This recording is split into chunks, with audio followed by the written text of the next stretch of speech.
We got one big thing on the log. This started off probably around 7:30 p.m., maybe a little bit before that, kind of in the area of the Empire Mall. The short version is we had some people in one vehicle that were shooting a gun at another vehicle and chasing them around. So the initial the two groups of people there, we had a 18-year-old girl and a 19-year-old guy that were in one car, and then we had there were four people in the second car. The car that had the four people in it, that's where the suspects were. I don't really have an explanation on why it started, but they kind of passed each other. Maybe there was some looks that were given. The victims said that there was nothing really that had been said, but then the victims started following them, the suspects started following the victims. They noticed this, and at one point, either one suspect or a couple of suspects flashed a gun at the victims. The victims started to leave out of that area. The suspects followed them. It was around that time that we had the first call, and it was one of the victims had called a relative, and that relative called police. So there was a little bit of kind of a delay of what was going on. As officers were initially going to that area by the Empire Mall, there was another call came in about gunshots. That was in the area of 14th Street and Regal Place. And it was same two people or same two vehicles were involved. They ended up in that area. We had several witnesses that saw this take place. There were two guys that were hanging out of the car firing guns at the victim's car while they were driving. In that trailer park, we had a couple of vehicles that were shot. One of them was both of them were parked. One of the vehicles had the owner inside of it. The other vehicle, there was a 3-year-old that had been playing outside very near that car when it was struck. Thankfully, there was no injuries from anything. So as this thing was kind of unfolding, the officers were coming to that area. There was some separation between the victims and the suspect. We had officers that were driving an unmarked vehicle that saw the suspect vehicle that was in the area of the 4900 block of West Equestrian. When they tried to stop it, the vehicle, there was a passenger that got out, took off running.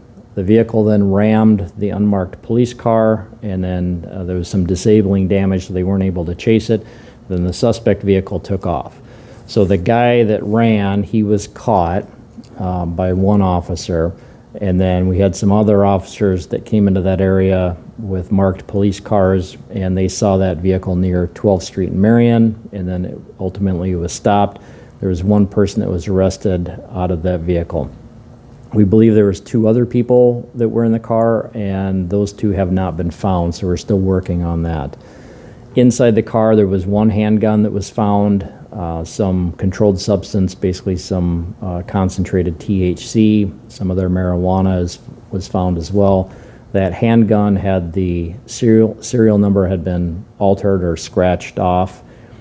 So the two guys that were arrested, a lot of the charges are the same, but I'll start with the passenger. And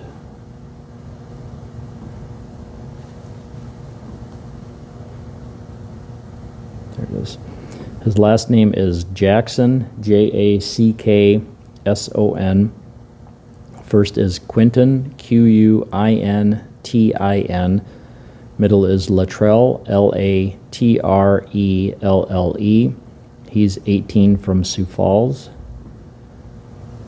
And his charges in no particular order. He had possession of a firearm with an altered serial number, fleeing police, possession of controlled substance, paraphernalia, possession with intent to distribute marijuana, distribution of a controlled drug, possession of marijuana, misdemeanor amount, and then resisting arrest. Do you want me to go over those again? Got them? Okay. And The driver of the car, his last name is Ramos, R-A-M-O-S. First is Aaron, A-A-R-O-N. Middle is Joseph, J-O-S-E-P-H. And he's 21 from Sioux Falls. His charges: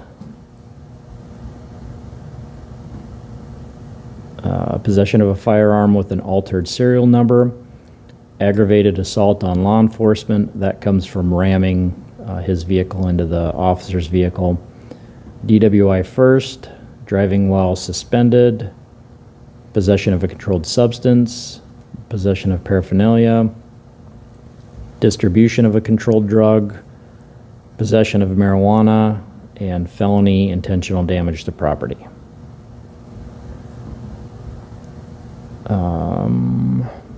The victim's vehicle, I didn't mention that before, they ended up, they left that area, went to a different area, and then called police, so officers were able to talk to them, and they did find a bullet hole that was in the car, but like I said, there was no injuries. What else did I miss? Any ideas if the firearm was stolen? Well, we'll have to do, I guess, some recovery to try to determine that. But without knowing what that serial number is, we're not able to tell at this point if the gun was stolen or not. So that's, I think that'll have to. I don't know if that'll be done at our crime lab here or be sent to the state lab. But at some point, there's a lot of things that they can do to recover firearm serial numbers when they've been altered like that, so they'll use some different techniques. Do you know any affiliation that they have? Are they friends? No, there's no connection between the victims and suspects. How old is Jackson? He is 18.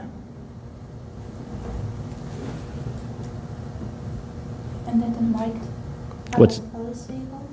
What's that? And that unmarked police vehicle? Yep. Was it around just by mistake, just happened to be around, or? No, that we had detectives that were looking for that vehicle, and so that was actually, there was I think a couple of them that were in it when Jackson ran, the passenger ran. We had a detective that left that unmarked vehicle and chased him down, and then the suspect, the driver Ramos, ended up ramming that unmarked police car. So that's why they were there. And that vehicle, it doesn't have any police markings on it, but it does have all the lights and siren, all the emergency equipment. So they had activated that, so these two knew that it was police that were behind them. Was the officer that was still in the vehicle injured? No, he was not injured. Do you know if the two suspects that are in custody, were they the shooters?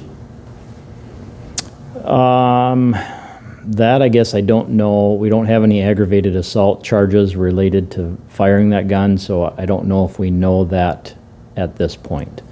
Certainly there's a potential they could be, but with 4 people in the car and witnesses saying 2 people were firing guns, I don't know that we know at this point exactly who was firing the gun. Any estimate on the monetary amount of damage to the unmarked police The vehicle? police car, I didn't see anything. It just said it was disabling damage, but that could be any number of things. I didn't see any damage amount that was listed anywhere.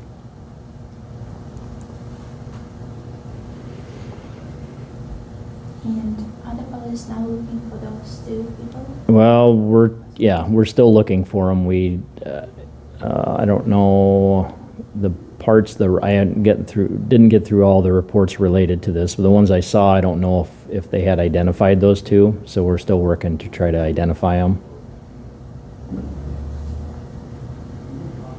Anything else on that one? Okay, the other aggravated assaults, not much there. One of them was, so this incident had 2 different aggravated assault reports, but they're all lumped together. Another one, we had a guy that had a stab wound to his leg. He wasn't really cooperative, wouldn't say what happened. He kind of said that it was an accident, that he somehow stabbed himself while the knife was in his pocket, but anyway, no arrests were made. Another one was a late report. A guy said he had been hit by a baseball bat, like he thought maybe a couple of weeks ago. Didn't really have any explanation why. Injuries from that, no arrests were made. The burglary was an apartment that was entered. The disorderlies, most of those are trespassing. Did have a couple of obstruction cases, another domestic in there as well. Family offenses are protection orders, the frauds, ID thefts, and checks. Larcenies, some shoplifting, storage unit. Did have one catalytic converter taken, cars that were entered, a camper that was entered. Nothing real big from those. The robbery, I really don't have details. A guy said he was pushed and somebody took his shoes, but I don't have anything other than that. The sex offenses, a couple of sex offenders didn't change their address, and just another report on that one, or on the third one. Vandalisms, we had a car that was damaged, business window was broken, and then a house door was damaged. And then the weapons violation, that was created in error, so I don't have anything with that. And that's it, unless you guys have anything else. Okay, thanks.